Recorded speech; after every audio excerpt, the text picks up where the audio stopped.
something is seriously wrong with the bread in your kitchen. For most of human history, bread was called the staff of life. It built civilizations, fed armies, and sustained families through brutal winters. But today, that same word means something else. For millions of us, it's a trigger. It triggers bloating, blood sugar crashes, inflammation, brain fog, and pain. Picture a small village in the year 1324. Historical records from England show us that the average working man ate 2 to 3 pounds of bread every single day. It made up 70% of his total calories. They hauled stone, plowed fields from sunrise to sunset, and thrived on that bread with strong bones and powerful muscles. There was no type 2 diabetes, no gluten sensitivity, and no inflammatory bowel diseases sweeping the population. Now, fast forward to our world, a world of incredible medical advancement. Nearly 1 in 2 American adults has prediabetes or full-blown diabetes. That's half the adult population. Celiac disease, once considered a rare genetic disorder, has exploded by 400% since the 1950s. And then there's the great mystery affecting millions more: the bloating, the fatigue, the joint pain, the skin problems. A collection of symptoms that doctors just vaguely label non-celiac gluten sensitivity. They tell you it's complicated. They tell you it might be stress. They might even suggest it's all in your head. You remember it, don't you? Your father, your grandfather, they ate toast for breakfast, a sandwich for lunch, bread with their dinner, their entire lives. They may have fought in wars, built businesses, raised families, and they did it fueled by bread without a problem. So what in God's name changed? The answer isn't that we've become weak. It isn't that your gut is suddenly defective. It's not your fault. The answer is that the bread we eat today is not real bread. It is an industrialized food product, a marvel of chemical engineering designed for maximum profit, maximum shelf life, and minimum cost. It was never, ever designed for your nutrition. And that medieval peasant you've been taught to pity?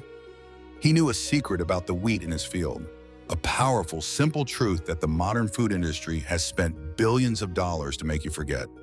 Let's expose this imposter for what it is. Go to your kitchen, grab that loaf of supermarket bread, and look at the label. We're going on a little tour. The first ingredient you'll likely see is enriched wheat flour. That word enriched is a masterpiece of deceptive marketing. It sounds like they've added something good, doesn't it? Like the bread is now richer in nutrients. Here's the truth of what it means. It means the natural whole wheat kernel has been utterly pulverized by massive high-speed steel rollers. This violent, high-heat process strips away the 2 most nutritious and life-giving parts of the grain. First, the bran is removed. This is the outer layer, the source of most of the fiber that slows down digestion and feeds the good bacteria in your gut. Gone. Second, the germ is removed. The germ is the embryo of the plant. It's a powerhouse of B vitamins, healthy vitamin E, antioxidants, and precious minerals. All gone.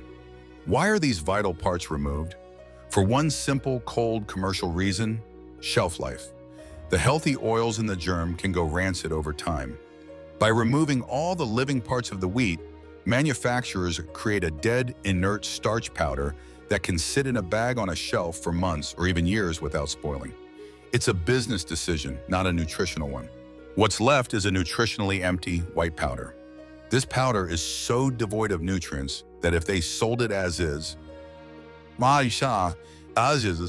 it could lead to widespread diseases like beriberi and pellagra, as it did in the early 20th century.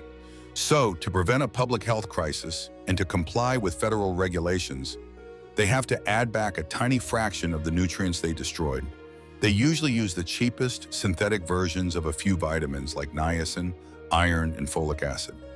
It's like taking a beautiful fresh-picked apple, peeling it, coring it, boiling it down to a flavorless pulp, and then injecting it with a drop of synthetic vitamin C and calling it an enriched apple. It's a fraud, but that's just the beginning of the deception. Let's continue down that ingredient list. You'll almost always find some form of sugar: high fructose corn syrup, dextrose, or just plain sugar. Real bread doesn't need sugar. This sugar serves two purposes. It feeds the super fast-acting commercial yeast to make the dough rise in minutes, not hours. And it masks the utter lack of flavor from the dead flour, making it more addictive. Next, you'll see oils like soybean oil or cottonseed oil. These are not the healthy fats found in the wheat germ. These are cheap, highly processed industrial seed oils, often extracted with chemical solvents and high heat. They are known to be pro-inflammatory, contributing to the very chronic inflammation that is at the root of so many modern diseases. Then you get to the chemicals you can't pronounce. The dough conditioners, the emulsifiers, mono and diglycerides. These are added to create that unnaturally soft, pillowy, uniform texture that never goes stale, a texture that real bread never has. And then, the preservatives.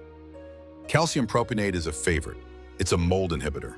It's the reason you can leave a loaf of supermarket bread on your counter for 2 weeks, and it will still be soft and fuzzy-free.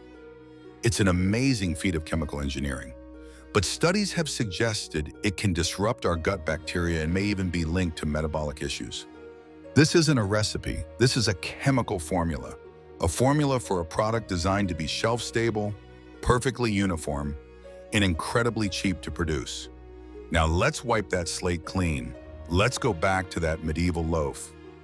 Its ingredients: whole grain flour, ground slowly by stone, water drawn from a well, salt harvested from the sea, and a living starter bubbling with wild yeast and bacteria. That's it. 4 ingredients, not 24. The problem isn't just the additives. The betrayal goes much deeper. It starts with the very seed planted in the ground. The wheat waving in an American field today is a stranger to the wheat our ancestors knew. To put it bluntly, it's a completely different plant. It's a factory-farmed mutant created for industrial efficiency. For thousands of years, farmers cultivated what are now called heritage grains: einkorn, emmer, spelt, khorasan. These names might sound unfamiliar, but they were the foundation of the human diet. They grew in what scientists call genetically diverse populations. This meant that in one field, plants would have slight variations, some taller, some shorter. This diversity was the plant's natural insurance policy against pests and drought. If one variety was susceptible to a certain fungus, others in the same field would be resistant, ensuring the harvest was never completely lost. These grains were also genetically simple.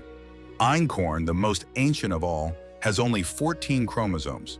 Think of it like a simple, elegant piece of machinery, easy for the body to recognize and deconstruct. Then came the 1960s and the Green Revolution. The goal was noble: produce more food faster to feed a growing world. Scientists led by Norman Borlaug used hybridization and chemical mutagenesis to develop new strains of semi-dwarf wheat. This new wheat was a modern marvel of engineering. It was short and stocky, so it could handle massive doses of chemical fertilizers without falling over. It produced gigantic heads of grain. It was designed to be grown in massive, uniform monocultures, stretching for thousands of acres. It worked. Yields exploded. But we are now living with the unintended consequences of this genetic revolution. This new wheat was bred for yield above all else, not for nutrition, not for flavor, and certainly not for compatibility with the human digestive system. Modern bred wheat now has 42 chromosomes. That's triple the genetic information of ancient einkorn. This isn't a gentle evolution, it's a radical leap in complexity. And within that new complex genetic code came new proteins. Proteins our bodies had never encountered before in the food supply. Specifically, the gluten proteins, the very thing that gives bread its structure, were transformed. Research from institutions like the University of Kansas and the Journal of Proteomy Research has found that modern wheat contains novel gluten proteins, particularly a fragment known as the 33-mer peptide, that were not present in heritage varieties. This protein fragment is a true villain in this story. It's like a tiny, indigestible piece of plastic. It is incredibly resistant to our digestive enzymes. It passes through our stomach and into our intestine largely intact. Your immune system, which has never seen these foreign proteins before, can sound the alarm. It treats them like a hostile invader, like a virus or a dangerous bacteria. And your body's primary defense mechanism against a threat? Inflammation. That feeling of being sick and tired after eating bread isn't in your head. It's a perfectly logical immune response. It's your body fighting a battle against a food that has been engineered into something it no longer recognizes. But it's not just about what was added, it's also about what was lost. Studies comparing heritage wheat to modern wheat have shown a shocking decline in nutritional content. Modern wheat has significantly lower levels of essential minerals like zinc, iron, copper, and magnesium. Why? The plant was redesigned to grow fast and big, pulling fewer nutrients from the chemically treated soil. It's a bigger plant, but it's an emptier plant. If changing the grain itself wasn't enough, we then systematically dismantled the two most crucial steps in making bread digestible: the ancient arts of milling and fermentation. First, let's talk about the milling. Imagine a village mill from centuries ago. Two massive circular stones, often weighing over a ton, slowly turning against each other, powered by a water wheel or the wind. The whole wheat kernels are fed in, and they are gently, coolly crushed. Not shredded, not heated, but crushed. This slow, cool process kept everything intact. All the precious fiber from the bran, all the nutrient-rich oils and vitamins from the germ. They were all ground together into a single, cohesive, living flour. The flour was coarse, fragrant, and slightly moist from the oils. It was alive. Then came the Industrial Revolution and the invention of the steel roller mill in the 1870s. This machine was a marvel of ruthless efficiency. Instead of crushing, it uses a series of high-speed, serrated steel rollers that spin at incredible velocities. The grain is violently ripped apart. The heat generated is immense. This process was designed specifically to separate the parts of the grain. The bran and germ are instantly sheared off and sifted away, while the starchy endosperm is progressively ground into an incredibly fine, almost talcum-like powder. This fine powder is absorbed by your body with terrifying speed. It requires almost no digestive effort. Let's use an analogy. The coarse, whole-grain, stone-ground flour from our ancestors was like a slow-burning log in a fireplace. It provided steady, sustained energy for hours. The fine white flour from a modern roller mill is like throwing a cup of gasoline on the fire. It creates a huge, immediate flare-up, followed by a rapid burnout. This is why the glycemic index of typical white bread is 75. That's higher than pure table sugar, which sits at 65. It means that slice of bread spikes your blood sugar even faster and higher than a spoonful of sugar. Your pancreas sees this massive sugar surge as a 5-alarm fire. It floods your system with the hormone insulin to quickly pull all that sugar out of your blood. The result is a dramatic blood sugar crash. You feel tired, irritable, and an hour later, you're ravenously hungry again. Over years, this vicious cycle wears out your pancreas and leads directly to insulin resistance, metabolic syndrome, and type 2 diabetes. But the real secret, the wisdom we truly lost, was the magic of slow fermentation. Medieval bakers didn't have little packets of Fleischmann's yeast. They used a sourdough starter, a living, breathing colony of wild yeast and, most importantly, beneficial lactic acid bacteria that they captured from the flour and the air itself. This starter wasn't just an ingredient, it was the soul of the bread. They would mix their dough and then they would wait. They would let it sit on the counter for 12 hours, 24 hours, sometimes even longer. During this patient, sacred waiting period, a miracle of nature occurred. The millions of bacteria and yeast in the starter began to completely transform the dough. They were like a team of microscopic chefs, pre-digesting the bread for you. They consumed the simple sugars in the flour, turning them into beneficial organic acids. This is what gives sourdough its characteristic tangy flavor, and it dramatically lowers the glycemic impact of the bread. They produce enzymes that began to unlock the minerals. They neutralize phytic acid, an anti-nutrient in the wheat's bran that otherwise locks up minerals like iron, zinc, and calcium and prevents your body from absorbing them. Fermentation makes the bread more nutritious, and most critically, they went to work on the gluten. The organic acids produced by the bacteria, combined with the long, slow action of the enzymes, systematically dismantled the complex, hard-to-digest gluten proteins. They broke them down into smaller, simpler, more manageable amino acids. By the time it was baked, that medieval loaf was no longer just flour and water. It was a living, bioavailable, nutrient-dense food, perfectly prepared for the human gut. Your modern supermarket loaf, it's mixed with a massive dose of commercial yeast, which is a single aggressive strain bred for one thing: speed. It inflates the dough with carbon dioxide in under an hour. There is no bacterial action. There is no transformation. There is no pre-digestion. It's just raw, processed flour, hitting your system with its full, unmitigated, inflammatory force. The final piece of this tragic puzzle, the final insult to this once sacred food, is the chemical warfare waged on our wheat fields. Modern conventional wheat is one of the most heavily treated crops on the planet. From the time the seed is planted, it's subjected to a barrage of synthetic fertilizers, fungicides, herbicides, and pesticides.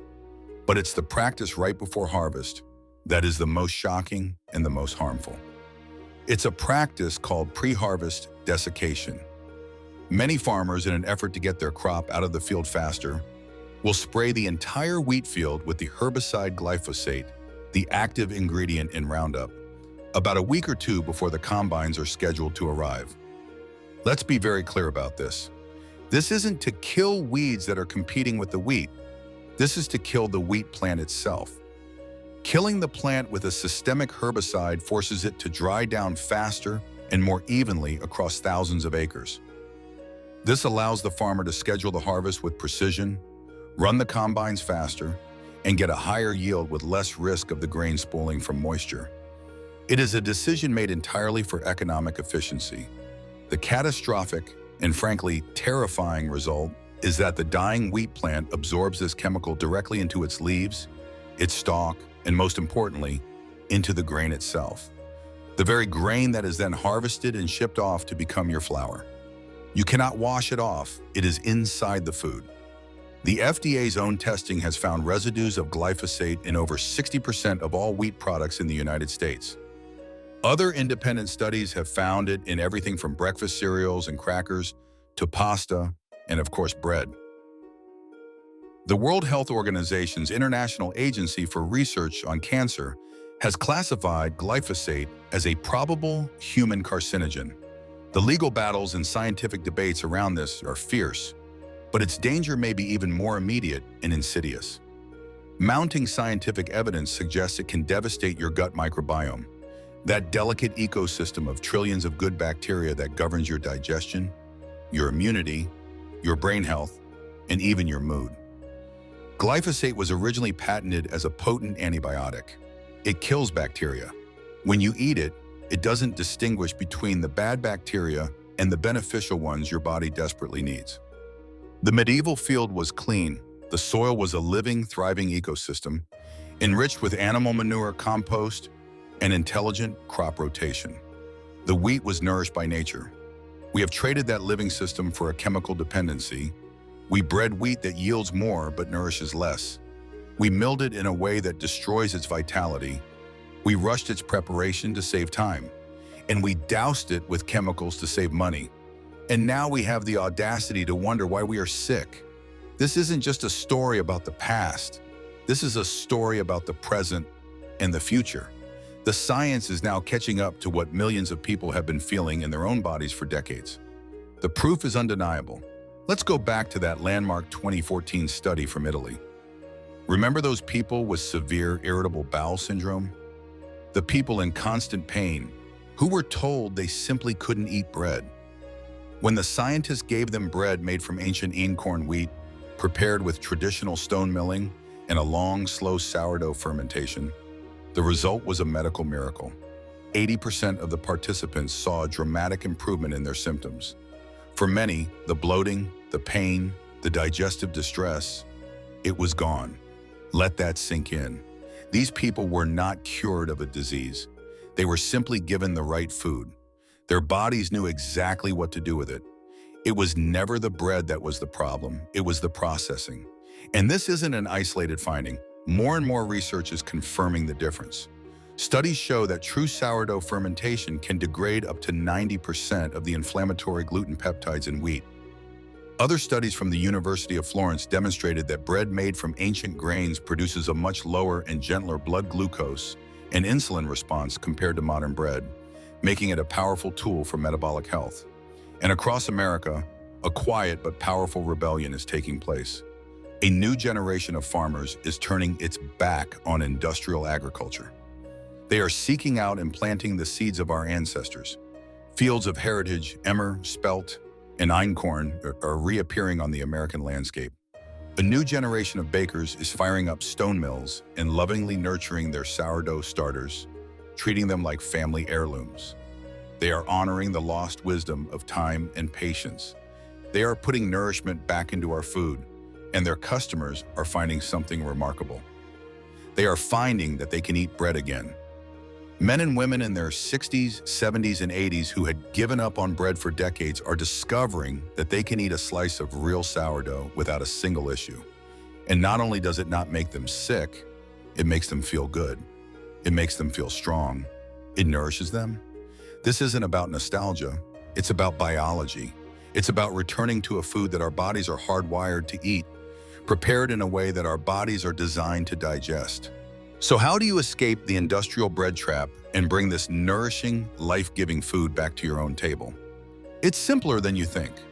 You don't need to be a homesteader or a professional chef.